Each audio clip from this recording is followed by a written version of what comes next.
د ملک د نورو برخو بشان تحصیل مندن کې هم د ناوګي بازار دکاندارانو د روانې ګرانې خلاف احتجاجي مظاهره وکړه. د بازار صدر عزیز الرحمن، ابراهیم شاه، عزیز الوهاب او غفور احمد په قیادت کې مظاهرین د ناوګي بازار چوک کې راغونډ شو او د حکومت خلاف یې ناربازي وکړه. مظاهرینو ته صدر عزیز الرحمن، ابراهیم شاه، عزیز الوهاب او غفور احمد خطابونه وکړل او په روانه ګرانې یې د سخت غصې او خفګان اظهار وکړو. مقررینو وی چې موجوده مهنګايي د غریب عوام لا ماته کړي او غریب ولس په دوه وخت روټۍ پورې حیران او په خودکشي مجبور دي. مقررینو زیاته کړه چې موږ سحر بازار ته راوځو خو له مهنګايي دومره ده چې غریب ولس کې د ساغستو توان او طاقت نشته. مشرانو وی چې په ټول ملک کې د مهنګايي خلاف احتجاجونه ریکارډ شو خو له تحصیل مندن کې نه عام ولس احتجاج وکړو او نه سیاسي جماعتونو په مهنګايي د غریب ولس سره ملاتړ وکړو. هغوی عوامو ته اپیل وکړو چې سیاسي خلکو مکمل بایکاټ وکړي او دې خلکو له ووټ مور کوي ځکه چې دوی زموږ په ووټونو اقتدار کرسۍ ته ځان رسوي او بیا ته غریب عوام خیر وي. زمونږ واضح موقف دا دی چې وایي په دې ملک کې د ګرانۍ کوم لهر روان دی دا ډېره د تشویش او د افسوس خبره ده ځکه یو عام سړي ته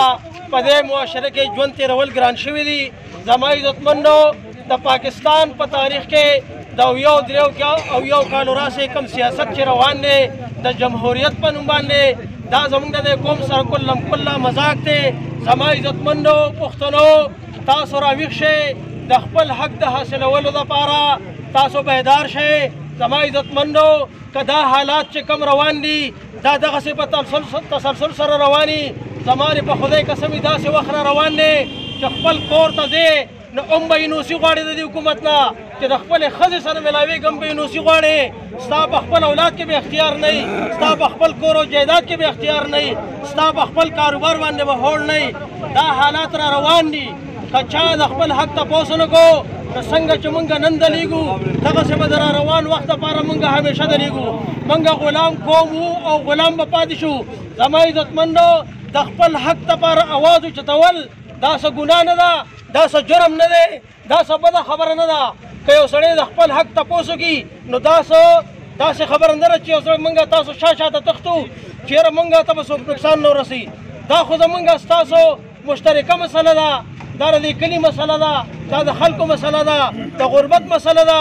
د اول نه واله تر اوسه پورې د پاکستان په سیاست کې چې کم سړی راغلی دی خپل جیب یې پوره کړی دی واپس تللی دی.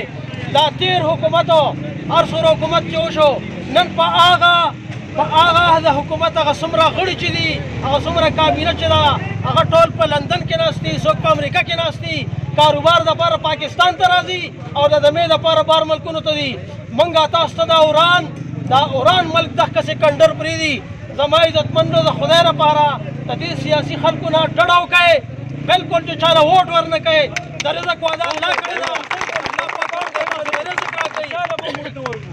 هر سړی سهار راځي خپل کاروبار کوي، زمیندار خپل پټي ته ځي خپله زمینداره کوي، څوک د غره نه ګېډې راوړي خرڅوي. دې حکومت چاله څه ورکړو؟ د بجلۍ په مد کې خلک وجړېده. ما ته ووایه چې د یو متوسط سړي د میاشتې آمدني چې ده هغه 15,000 روپۍ ده، په هغه پسې 50,000 شپېته زره روپۍ د بجلۍ بل راځي. دا به دې نه کم ځای نه ورکوي. د خوراک څیزونو ته وګوره، دوکاندار نه د دوکاندار سره خبرې څوک نشي کولی، د څیز تپوس نشي کولی. زما عزتمندو دا حالات د تشویش دي، دا حالات د خفګان دي. د خدای لپاره دا زما ستا نه وځي. د دې لپاره به موږ تاسو متحد کېږو تر څو چې موږ تاسو یو شوي نه یو. دا زما ستا دا مسله څوک نشي حل کولی. بجلي ګرانه که حکومت چلوه دا خو اسان کار دی، څه نور څه کول دي که نه افضل ایر کنډیشن ته سمبله. دې له پکار دا دی چې د ملک په دې ګرانۍ باندې نظرثاني وکړي او زموږ د ملک دا ګراني چې ده دا د خپل کم سے کم چې دی 30% ته یا 20% ته راکوزه کړي ځکه چې ډېر بد حالات جوړ دي. 100% چې دی ګراني روانه ده په دې ملک کې. هېڅوک دیاړمار په خپله دیاړۍ باندې هغه د کور زندګي نشي تېرولی. دا بار موږ دا چغې وخو د دې حالات جوړېږي، دا خلک راوځي. که دا حکومت چلولی خو بیا د عوامو ته پرېږدي، دا پارټۍ دې هم د دې وټونو نه بس کړي، دا پارټۍ دې هم د خپلو پارټو نه بس کړي او دا حکومت ته د عوامو ته حواله کړي. د دې نه به انشاءالله چې ښه وچلي. موږ خو حیران یو 80 او 1 کاله وشو دې له ووټ ورکو، هر یو د برېتو نه وینې ستاسي وایي زه راځمه او د ملک زه حالات ټیک کومه زه ارزاني راولمه او زه دا کوم او زه هغه کوم چا هېڅ چلو نه کو دا ملک خو خود به خود روان دی آسان کار دی ځې او په هغه کرسۍ باندې کښېنې وایي بجلي ګرانه ده ګیس ګران دی او چې دی نو په دې عوام باندې د وړو ګراني راولې او دا عوام به دیاړي کړي دغه ستاسو دا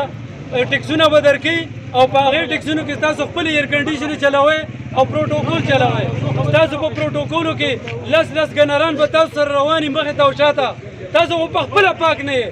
موږ له خو داسې سړی پکار دی چې د غربت د لکیر نه یې ګټه ژوند تېر کړي دا ملک په هغه سړی وچلي دا ملک دا خلک نشي چلولی چې ټوپکې به ورسره مخې ته شاته رواني او ځان به یو پاور کې راوستي او دې غریب باندې به د پاسه خپې ږدي د دې غریب په دیاړی ستا دا ټوپکې او ستا دا پروټوکول چلیږي دا کې انسانیت د سره نه راځي دا انسانیت په تاسو کې کله راځي چې تاسو راشئ او د غریب سره تاسو مدد وکړئ اسانتیا راولئ ارزاني راولئ که نه غریب د دې دپاره دی چې څومره تعداد د غربت سیوا کېږي تا له به وټ درکړي جوړه جامې ورکوه 2000 روپۍ ورکوه وټ ټیغله بیا زه په دې غاړه مه راځه دا غریب تا نه نور څه غواړي دې غریب ته ارزاني راولئ په مندڼ کې صرف احتجاج نشته په ټول پاکستان کې احتجاج شو آیا تاسو ماړې چغې وباسئ موږ ماړه نه یو ډوډۍ ګرانه شوله په 300 چیني وه هغه لړه په 900 شوله ګوډې ته وګوره تاسو هر یو شي ته وګوره چې زموږ د خوراک دی هر یو شی ګران شو په کور کې زنانو ته وګوره فریاد دی سهار چې راوځي په جیب کې 1500 روپۍ غوښه پرې نشي اخیستې هر یو راځي چولې اخلي څوک د ساګو ګېډې وړي دا خو ښه خبره ده چې دغه خوراکو کې موږ وایو چې موږ ښه خوراکونه وکړې دا اټم بم خو پوښا جوړ شوی و څو کاله وشي دا اټم بم جوړ شوی دی زموږ ملک په هغه وخت کې پکار و چې دې طرف ته روان و چې په هغې کې ګراني وي په هغه ټایم کې ګراني نه وه خلکو په هغې کې هم خوشحاله و آیا اوس اټم بم جوړېږي که څه شي جوړېږي تاسو ووایه چې په موږ ورځ ته ورځ دا ګراني راځي دا به موږ دا حالات کم طرف ته روان دي زموږ روډونو ته وګوره زموږ د ناوګي هسپتال باندې ما خبره کړې وه بله ورځ سیاسي خبره نه کوم زما په خدای قسم هره ورځ ویډیو راځي چا پکې ډاکټر د بینګه نیولي او چا پکې نوکر د بینګه نیولي ستاسو په هسپتال کې تاسو ته سهولت نشته مري پکې دنیا خلک پرون پکې ویډیو شوې ده چې څوک دې څوک ولا شیشې ماتې څوک ولا څه کې زموږ د مندڼ خلکو تر کومې پورې به ودی تاسو بې مشرانو پکې سیاست کړلی څه شو هغه مشران چې سیاست یې کو پخوا سیاست و غلې دغه سیاست و هغه خلکو به سیاست کو وي دا مې ډله پاره ده اوس سیاست ته غوښتو دی راوځئ میدان ته او د دې پارټو سره ملګري شئ خو هغه پارټي جوین کړئ چې کوم موږ له انصاف راکړي هغه پارټي ونیسئ چې زموږ مندڼ ته یا زموږ د بونیر ته دې علاقې ته اجتماعي شیزان راوړي او د دې خلکو پکې سهولت دي لکه تاسو ته ما وویې زموږ د روډ غټه مسله وه زموږ د هسپتال مسله ده زموږ له دلته کې کم از کم د ریسک یو والا چې کم دي په بونیر کې دومره دفترې دي د مندڼ خلکو تاسو ته زه دا خبره کومه چې هلته درې څلور دفترې دي د ریسک یو 11122 موږ د په بونیر کې ځان له دغې دلته دفتر پکار دی د مهنګۍ خلاف خبره ده مهنګۍ خو ټولو ته پته ده خو زه په بونیر باندې په مندڼ کې باس کومه زه تاسو ته وایم راویښ شئ او د دې مهنګۍ خلاف موږ په دې دوکاندارانو ګرځېدلي یو هېڅوک زموږ په خوله عمل نه کړي زموږ د ناوګۍ صدر چې کوم دی د دې بازار هغه زیزوري باچا دی او سیکرټري ورسره علي رحمان باچا دی دا کم خلک چې راغلي دي په نوټس کې دي خو چې کم خلک نه دي راغلي موږ هغې ته دا وایو که سبا دله په دې تاله کې چا ایل پې واچوله یا ستا دوکان ووالې شو یا وسوځېدو موږ د هغې ذموار نه یو موږ یې ملګري یو انشاءالله زه تاسو ته دا وایم چې تاسو راویښ شئ د مندڼ خلکو موږ ډېر وروسته یو هغه په بڼه نه په موږ پورې خلک هم خاندي وي دا مقبره ده مقبره به نه چې تاسو اوده ناست یې دا احتجاج دی دا پکې سل کسه پکې نشته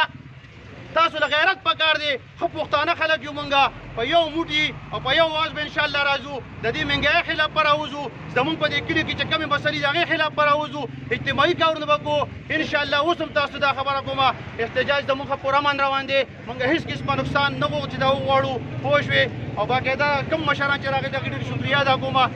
او چې کوم دوکاندار نه دي راغلي د هغه دا په کوله غوږونو واورئ که سبا درله څه چلو شو ما پسې بلکل مه راځئ زه هېڅ قسم